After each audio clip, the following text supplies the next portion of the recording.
Well, hello, this is Rosa Creations. How you doing? I'm using my new tripod. Okay, I'm going to turn you over. We're going to be making today pumpkin empanadas. Some of them are going to be coated in sugar and some of them are going to be plain.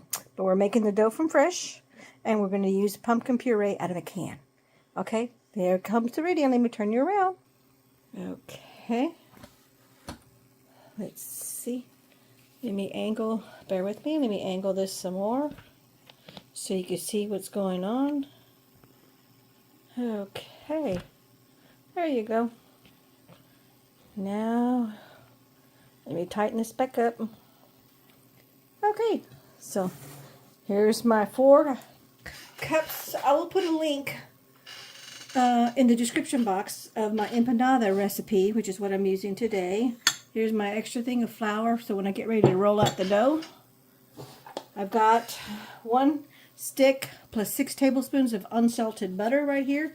I put them all in little cubes, so it makes it easier for you. What you're doing is you're cutting into the butter into the flour to make a bunch of little pebbles, and that's what makes the dough. Okay, this is very similar to making pie crust dough. Okay. Don't need that. And I already made a mess. I got a spill. So another video with spillage. Here's my pasty brush. Let me move this out of the way. I got my recipe right here in my notebook. And all you're going to do is cut into the flour. You can do this with a pastry brush. You can do it with 2 forks. Or you can do it with your hands. Totally up to you. Well, I only use one hand. I don't do both hands. Okay, it's your call, your decision. So I always start off with the pastry cutter. And all I'm doing is digging into the butter. You want the butter to be hard. Not frozen hard, but hard. Whoops, I just spilled again. I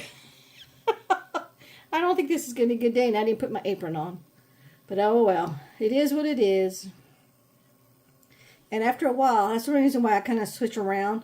Because you see how the butter is sticking to the pastry cutter? You see that? And after a while, it gets stuck. But then as it gets smaller, it doesn't stick. It's only when the pieces of butter are big that happens. Okay, so that's one method. Okay, I'm going to show you the other method. I'm not going to do the 2-fork method because it's basically the same thing as this right here. Okay, so you get your hand, and all you're doing is breaking the butter. You see how hard the butter is? You're breaking it into the flour until it becomes all pebbles. Okay, so this is one way of doing it. This is a lot slower method, but it does get the job done. So if you don't have a bunch of tools, don't worry about it. You don't need a bunch of tools. You work with what you have, and not a big deal. Okay, see how all I'm doing is pinching the butter in between my fingers,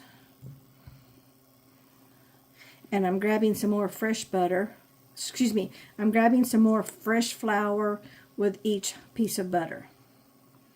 Okay, and I'm using unsalted butter. I'll go ahead and give you the recipe while I'm doing this part, but then I'm going to pause. I'm going to finish this part up because you don't need to see me to do all this until I'll show you to the next phase. I will show you phase from phase as I come to it, okay? So the entire recipe for the empanada dough is 4 cups of all-purpose flour, 1 stick plus 6 tablespoons of unsalted butter. You want it to be hard. See how hard that is? That butter's hard. And that was a big chunk.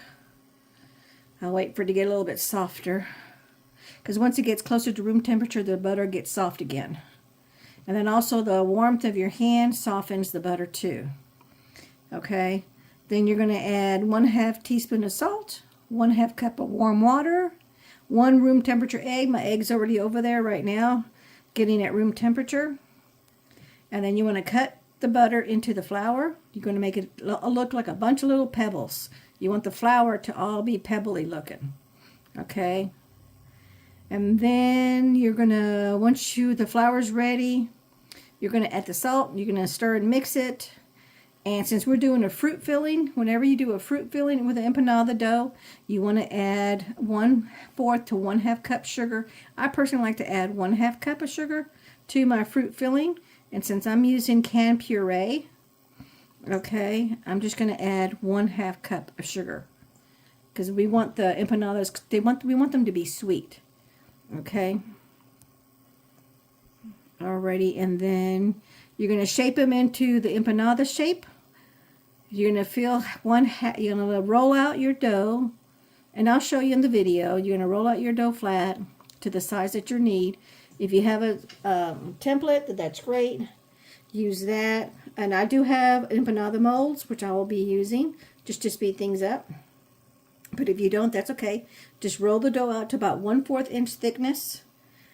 On 1/2 of the dough, add your filling. Lay over the other piece that doesn't have any dough filling on it. Over on top, pinch the edges all together. Okay. And then brush some egg wash.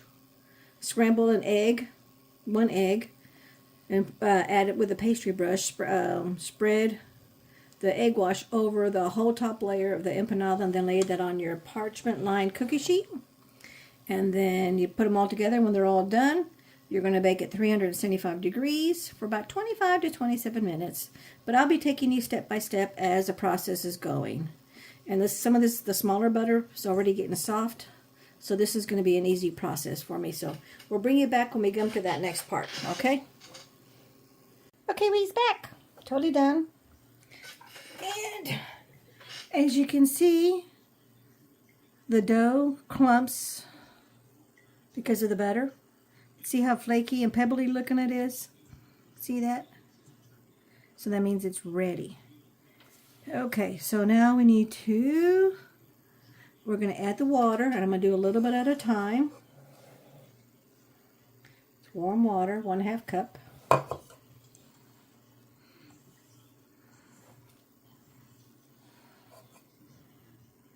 Actually, I'm going to go ahead and pour the whole thing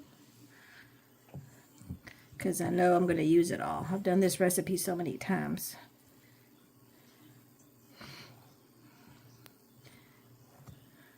And it's going to be clumpy. The dough is going to be clumpy for a while because after we do this part of it and we add the other ingredients, then you're going to knead it for 5 minutes. Then it's going to be looking more like dough. Okay, so don't forget, get all the way down to the bottom. Bring it to the top because you want to mix up all the flour mixture. I'm spilling. This is a messy job.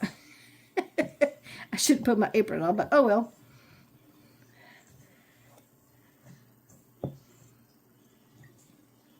And see how I said it was all going to be all clumpy dough? And it is. But let's get down to the middle, because if there's any loose dough in the middle, down in the center, you want to pick that up and bring it to the top. And don't forget, you want to scrape your bowl as you're doing all this mixing.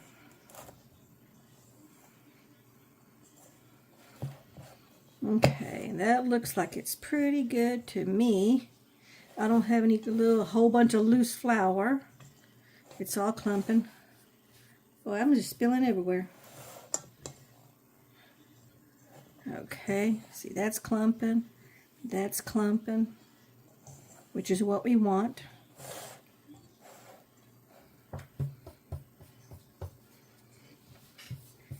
Just trying to get all the flour there to the center there. Okay, there we go. Yay! Now let's get this part in the center middle here. You see that in the middle there? Oh, look, see that? See right here, there's some loose flour. We want to clump it and get it in with the rest of the dough.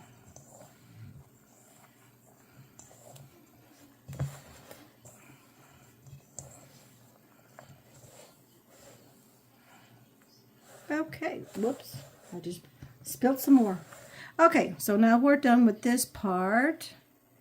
Now we're going to add our egg.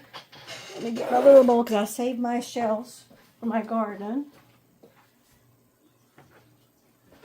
Okay, so here's my room temperature egg.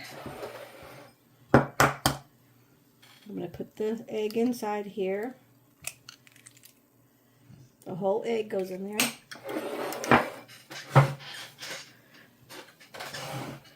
And now we want to squish it all together.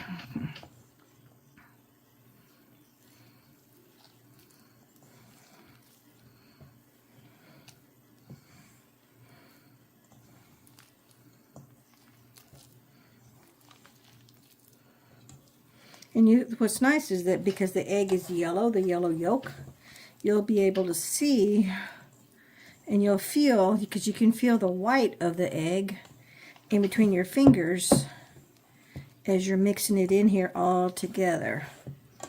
Now I will tell you this is a tiring job because you're using all your muscles with this thick, clumpy dough.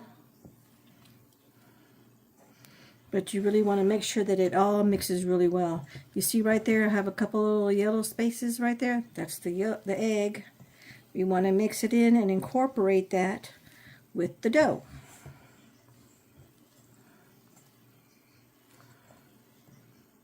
Don't forget, get it down from the bottom and bring it up. And my hand's getting tired. This is the one part that I don't care for when I'm doing dough and pastry and breads, because I just don't have enough grip in my hands. But I just work at my own pace and I take my time. There's no rush. You don't have a time frame. You don't have a time limit. You don't want to go overly slow because then your dough's going to dry out. You don't want that to happen. But you don't have to be like a speed demon either and go really, really fast and wear yourself out. Okay. I think that is pretty much all incorporated. Okay, that looks really good. I think I've done that part pretty well. If you start with a clean table, you're able to go ahead and scrape it from here on the whatever's on your table and put it back in your bowl. Okay, so now we're going to knead the dough for 5 solid minutes, and all I'm going to do is just basically going to go in here, roll it, flip it around, roll it, grab another layer, roll it. I'm looking at my clock so I can set my timer here. I'm just going to do eyeballing it because my clock is right in front of my kitchen wall, so I'm good to go. I can see that. So I'm going to do this for 5 minutes and then we'll bring it back. Okay, here is my little pie crust, and what I've done is I just trimmed the edge of it off. I press into the center of the mold. Grab you don't want that much, but I just grab some. Filling, and then you close it, and I'm going to show you to the side. See what it looks like as you're closing it. And when you see that, if it looks like it's still going to close all the way without oozing out, then you're good to go. Go ahead and seal it. But if it looks like it's got too much, take some of the filling out before you totally shut it. And then squeeze down on here. And look, see, some of that did come out, but that's okay. Just wipe it off. A little towel that I have here on my dough. And then I'm just squeezing this extra, taking this excess off. You save this part. Okay, because you can reuse that dough. Then you open it up ever so gently. You see how it's kind of starting to stick? Just use your fingernail and help release it. And then see how it comes out just like that? And then gently pull this off. And then there you go. And then that's the whole thing. So the more that you practice making these, the prettier they'll be. The first set will not be so pretty. You'll see that in a minute when I show you they're in the first batch is in the oven right now. And there's no cracks anywhere on the dough. We're all good to go. That's a little bit off, but that's okay because these are homemade. And then that's what they look like. See, that one was totally over. I got too much filling in it, but I'm not going to sweat it. I'm just going to bake it anyway. It's going to ooze out a little bit, but that's okay. So let me bring you back when we get done, when the first batch is ready. It should be ready by 10-15 minutes, and then we're going to do the taste test. Alrighty, we're back. Here is one batch. Whoops. I almost dropped it. And here's another batch. This was my first set of that I made, and you can see they're not totally sealed. They're not pretty looking like the other batch, but they cooked all the way around. And these are open right here. But you know, as far as I'm concerned, these are homemade, so I'm okay with that. But I want to show you. Let's just take this one that I just showed you. Let me bring you over here. See that? Now here's one on my second batch, and see how much more prettier it is. See that? Let me back this up. See those between the two? Okay, come on, stay. Rosa, get in frame. I don't know how to do. I'm doing this. Okay, see that? But see how it's totally sealed all the way through. But that's okay. This one sealed all the way through. See that?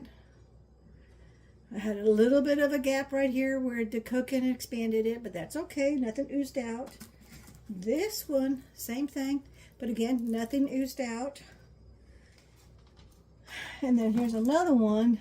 The whole thing, I had to piece it together because it fell apart as I was putting it on the cookie sheet. But you know what? This still tastes good. So if you're looking for presentation, practice, practice, practice, practice, practice, because the more you practice, the better you get at it. And the better you get to know if you're doing it with your mold or if you're doing it by hand, where you just roll it out, fold, put filling on half, fold it over, use your fork and do the little edging, the pretty edging, this pretty edging here on the edge of the thing, and where you seal the two together, and then you do your fork all the way around it, and then you're good to go. So as far as I'm concerned, to me, this is a win-win, but let's do the biggest important part, the taste test.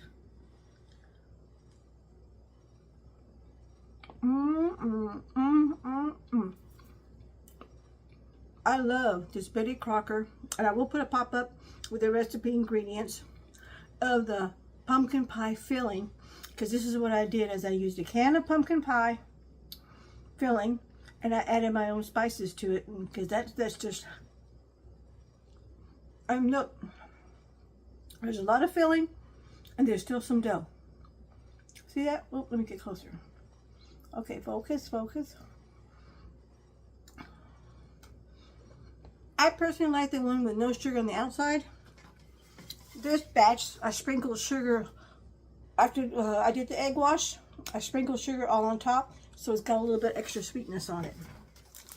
So as far as I'm concerned, to me, this is a win-win, 2 thumbs up of my homemade pumpkin empanadas. These are the mini empanadas. Thank you so much for watching. We'll catch you in the next video. Take care now. Bye-bye.